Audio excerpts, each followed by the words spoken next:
That's what I've been waiting for. It may not look perfect, but keep in mind I did 3 attempts on this, and this is probably the most difficult thing I've made on my channel. To begin with, separate the egg yolk and the egg white in 2 different bowls. And to separate the egg yolks, make sure to hold the egg yolk after you break the shell, and then try to use the shell to separate the egg white into the other bowl. Repeat 4 times. Now you can use a knife and chop half a stick of butter or 4 tablespoons, and then put it in a bowl so we can microwave it. Microwave on low for 40 seconds. Don't do it any longer or it probably will explode. The consistency should be this. Add half a cup of milk to the butter once it's cooled down. And make sure to mix well. Once fully mixed, add it to the 4 egg yolks. And also start to combine them.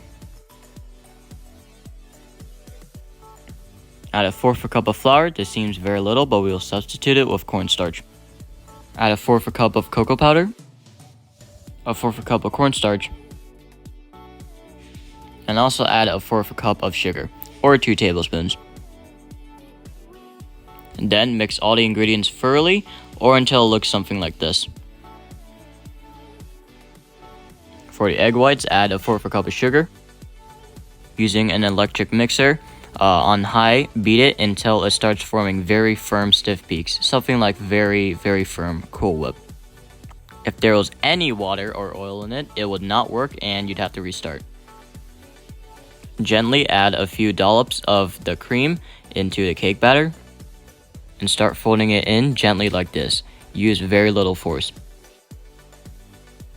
Make sure not to overdo it and do not use as much force as I did in this scene.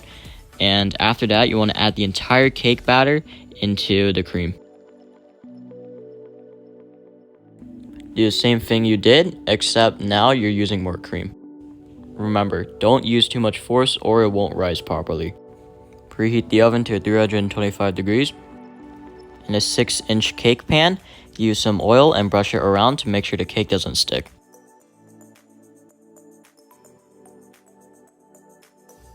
Once the oven's ready preheating, pour the cake batter into the pan. Put a pan on the bottom rack with a centimeter layer of water to make the cake moist.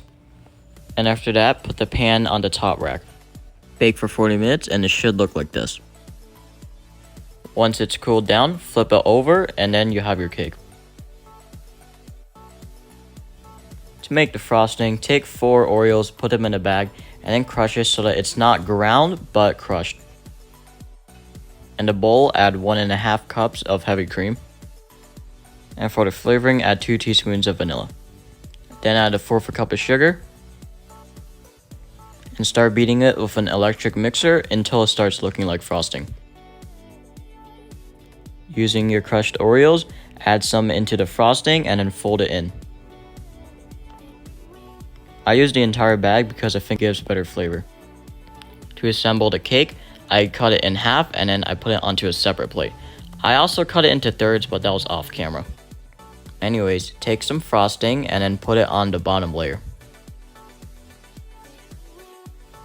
Once it's covered, add the second layer on top and then also frost that.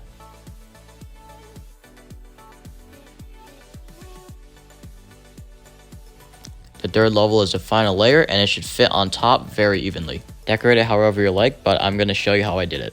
As you can see, I put frosting around it, some Oreo crushed bits, and some Oreos on top. Hey guys, so got my cake over here, and just had to add a little chocolate design around it. So yeah, let's see how it tastes. Nice section of it. No, that's not a nice section.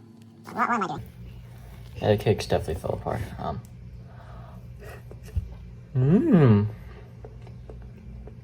little spongy.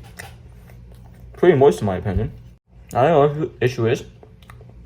Frosting just needs to be a little thicker. Probably add some butter or something, but yeah. Because I'm definitely giving this one a 9 out of 10. And actually maybe 8.5. Still pretty good though, so. Bye guys, see you in the next video.